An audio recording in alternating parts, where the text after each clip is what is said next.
Here it is. So I got cloned. That's like a milestone. In my opinion, if you made something that is worth cloning, in my opinion, it's a milestone. Okay, clonings. There are a couple of different ways in which this whole cloning stuff like happens, right? So the first way is you got a company, they probably see stuff from pictures and then they just do their best to basically replicate that product. In my opinion, I call that more of like a copycat instead of like a clone. And that's cool. And then there's other companies that just buy the frame and then they just disassemble it and basically reverse engineer it that way. And okay, you know, I'm still kind of like whatever, it's gonna happen, can't really stop that. But then the third way is when somebody actually gets a hold of your files and sells it that way. And that last one is really what bothers me. The first two is kind of like whatever. If you're gonna get cloned, you're gonna get cloned. But that last one just kind of rubs me the wrong way, man. That means like somebody had the nerve to sit there and say, here's this file, other people will be very interested in it, and then just sells it off, like, you know, for their own benefit. And that sucks. That is exactly what happened with this frame. So this company, now here's the other thing too, right? Who knows, you know, for all we know, Relac, this company, they might not even know that they got, you know, a stolen frame design. So at the end of the day, I can't really hate on them. I don't know. But nonetheless, these are the guys selling it. And yeah, some people are probably like, oh, all you're doing is giving these guys free marketing, free advertisement. That's fine, I get it. I don't care. I care more about just talking about this subject and really educating the community about what the clone industry is and who you're supporting at the end of the day. Because, you know, for these companies, the reason why they're able to sell it for so cheap is because they bypass the entire R&D phase of developing a product. And there's really a lot of time and money and risk involved in that portion of developing a product that I don't think too many people really get to appreciate, because at the end of the day, they just see the finished product and that's it. They don't see the struggle or the thought or, you know, everything that goes towards trying to design one of these things and then put it through the test and then make more changes. All of that takes time and money. Like, I don't know if anyone's ever gone out to get, you know, their own custom frame cut, but it's a pretty penny. And even if you have your own CNC router, you probably appreciate this more. You know, you go in there, you got to set up the program file, got to program the cut file, got to sit there and actually put fiber on there, tell it what angle and what. It's just a lot of stuff and a lot of time that takes into place to making these prototypes. And you're going to go out and test fly it with the intent of trying to break it to see if something works, what do you like about it, not like about it, where is it weak, where can we afford to beef it up a little bit, you know. And that gets completely overlooked by the companies that are cloning, because they're just taking design files or they are reverse engineering something on the faith that it's going to be a product that's going to sell. You know, the other thing too that I'd say is that, like, especially this frame right here, this is very much a passion project. And honestly, for $99, like, that was the question I tried to answer. How much ingenuity can I cram into a $99 price point? And to be very honest, guys, it was so hard for me to find a manufacturer willing to make this and make all the numbers work out so that I can charge no more than $99 for it. The clone frame is $70. This is $100, so $30 more gets you the original. And I'll break down in a minute. I just want to walk you through kind of the history of the remix frame. Like, I've been thinking about this probably since like early 2016 was prototype number 1. And the first thing you'll probably notice is that it's got vertical arms before vertical arms was even a thing. And what you'll notice is that it's got this wire on here, and that's just because we were trying to play with the idea of things being under tension to give it its strength. But I quickly had to abort this idea because from a manufacturing standpoint, it was just going to be impossible to do this for $99. So then we moved on to a more traditional design, as you can see here. This was made for an older GoPro Hero 4 because that's how long ago I started this. This is back before the Session was popular. But that built that, flew it, figured out what needed to change, and that then evolved to what you see here. You know, as you can see, that's where your GoPro went. Here was like the start of that whole cage idea. Actually, the whole start of that cage idea was on this prototype right here. And then that, you know, further evolved, and then everyone went to the Session. So now I went to this design. You know, as you can see, we were testing different areas of where it would break.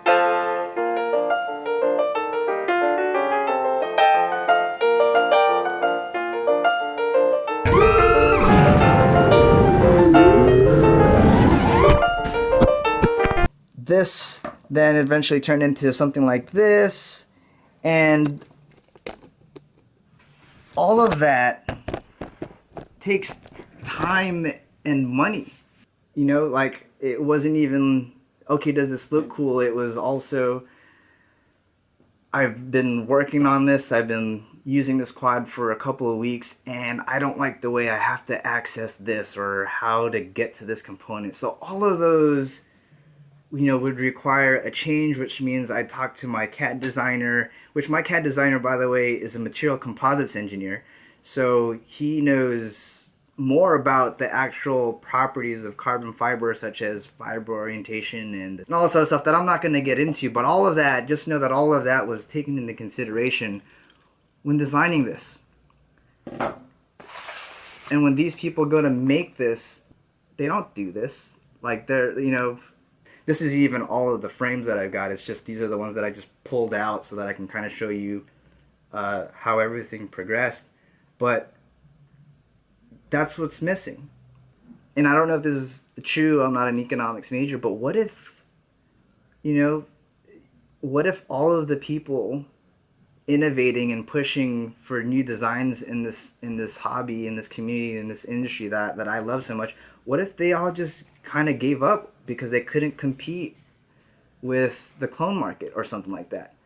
That means that if we ever got to that point, we would be leaving the ingenuity up to these people that are cloning, to the people whose business model is just taking somebody else's design and then mass producing it.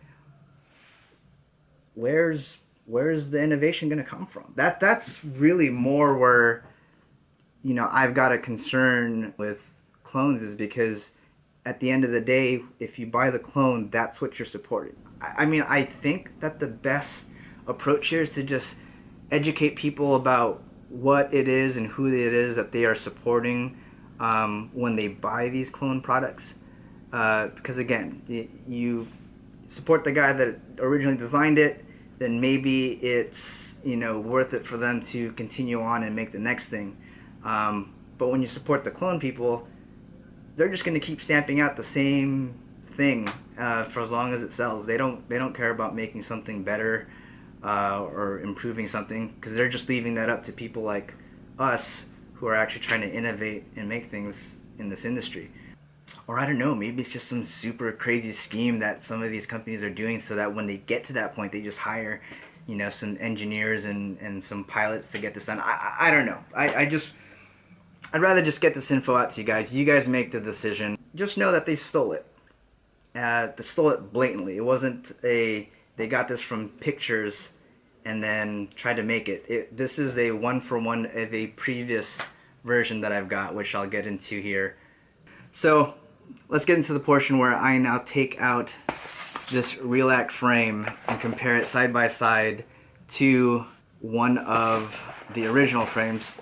So that way you guys can at least understand what the differences are between the cloned version versus mine. And of course, I'm pretty sure by the end of this, maybe Relac will come out with like version 2 of this frame already. I don't know, whatever. But which, by the way, here's also another reason why, and I'll point out why I know this is like a stolen CAD file, and that's how they got it.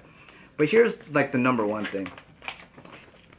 Here is the included BOM, bill of materials, and as you can see, it's got a nice long list of parts here, and the way all of these are spelled and described, straight copy and paste. This was the BOM that I sent to manufacturers when it came time to actually put all this together into one kit. You can't just make this and it's word for word exactly how I described everything. Alright, so take a look at that. This is the Relac frame carbon. Look at the cuts. Definitely jagged. Not the cleanest cuts in the world. Let me see if I can get you. This isn't even cut out all the way. Alright, it's just a little flashing. But as you can see, it's got some jagged edges. So not the cleanest cut. And the reason for that is because when these guys go to manufacture this, they just cut part after part after part until the bit on the CNC machine breaks, and then they go ahead and replace it. A proper manufacturer would actually keep track of how many uses that bit has been going through, and then replace that bit when it's time to be replaced, so that you maintain clean cuts and you don't end up with jagged things like that. I mean, as you can look at all of these parts, there's no way that they did this with pictures. It's just way too complex. The tolerances are way too tight, and that's how I know that they stole, or somebody sold off, my CAD file designs. Here's the original. Take a close look at those weaves on that carbon fiber. Now take a look at the clone. The weaves on this one are longer. The weaves on this one are more uniform and, well, not uniform, but square. So this is plain weave, and this is what we call twill weave. Now, does that make the biggest difference in the world, you know, in real life? See, the other thing that you can notice too is that it seems ashy, which means that this is probably heavier in resin than, say, this one. As you can see, it looks a little bit more dull. It doesn't have as much shine, not as much ashiness going on, and that's because this actually has more fiber in it than it does resin. And so that's where some of the differences comes in with carbon fiber. There are some subtle differences in carbon quality. Whether or not you think it makes a difference, completely up to you. Again, my job here is just to show you the differences. And you know what? I ain't gonna lie. Damn it, I do like the color that they chose to anodize. Damn it, I really like this. I should have got... You know what? What if I jack them on their color?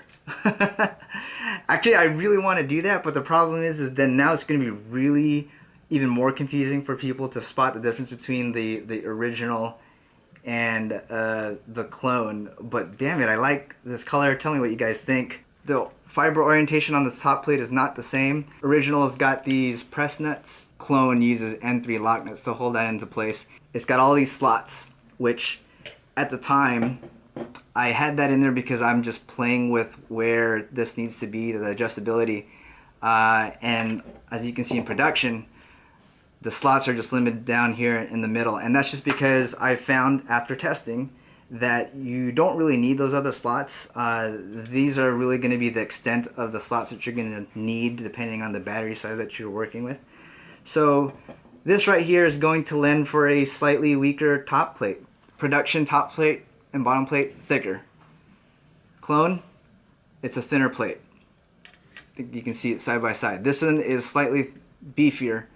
The only other difference is obviously they changed the stick ends. They went with this design to protect from motors. I've tried these. Here's an older prototype. And as you can see, it gets damaged pretty easily. And I decided to ditch that style of a motor protection mount because it's not as effective as this.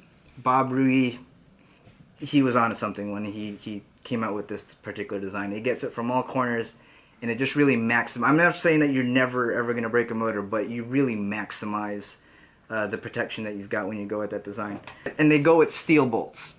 So that's the other reason why they're able to make it, you know, cheaper. And oh, this is another big difference. I spent a lot of time with this piece of it. This is the pads that your battery goes on, as well as the session pad.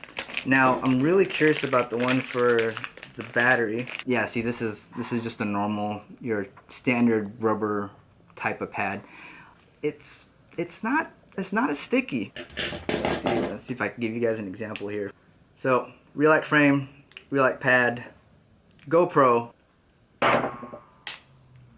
I don't know about you, but that's like not sticking at all. Now here's original frame with my specially formulated pad. It's not going nowhere. Oh, I'm recording. Provides anti-jello properties that this one won't do, but that's it. So those are really the major differences. I hope you guys learned a couple of things today. Support the originals, support us, support the guys that are trying to push the hobby. And this kind of sound. Let's hear the rest of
here, you're all good.